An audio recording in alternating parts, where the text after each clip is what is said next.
আপনি কি কখনো এমন একটি জায়গার কথা শুনেছেন যেখানে রেডিও সিগন্যাল কাজ করে না, কম্পাস ঘুরপাক খায়, আর মানুষ দাবি করে তারা এলিয়েন দেখেছে? মেক্সিকোর চিহুয়াহুয়া মরুভূমির মাঝখানে এমনই এক রহস্যময় স্থান রয়েছে, ম্যাপিমি জোন অফ সাইলেন্স। এই জায়গাটি ঘিরে রহস্যের যেন শেষ নেই। অনেকেই বলেন এটা নাকি এলিয়েনদের হাইড আউট।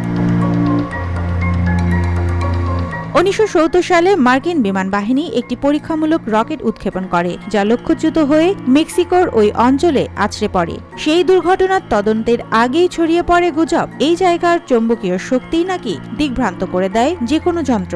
এরপরই ম্যাপিমির নতুন নাম হয় জোন অফ সাইলেন্স, মানে এমন এক জায়গা যেখানে প্রযুক্তিও থমকে যায়।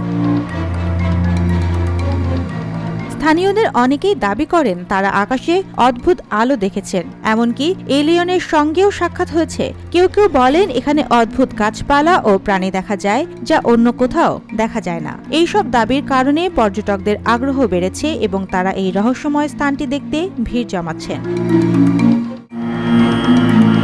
এইসব কথা শুনে আপনি হয়তো ভাবছেন, তাহলে বিজ্ঞানীরা কি বলছেন?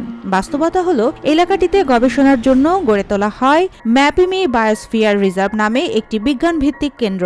এখানে রয়েছে বিরল প্রজাতির গাছপালা ও প্রাণী, যেমন বোলসন কচ্ছপ, মেক্সিকান ফ্রিঞ্জ টোড লিজার্ড এবং গোল্ডেন ঈগল। এই জীববৈচিত্র্যই হয়তো অনেকের কাছে অদ্ভুত বলে মনে হয়।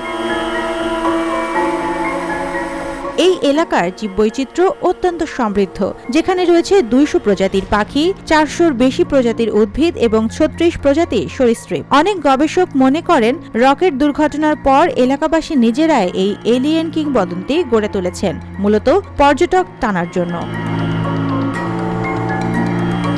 ম্যাপিমি জোন অফ সাইলেন্স এই জায়গা যতটা না ভয়ঙ্কর, তার চেয়ে অনেক বেশি কৌতূহল উদ্দীপক। আর তাই আপনি যদি অ্যাডভেঞ্চার প্রেমী হন, তাহলে জোন অফ সাইলেন্স হয়তো আপনার পরের গন্তব্য হতে পারে। সুবর্ণা মেজাবিন, দেশকাল নিউজ।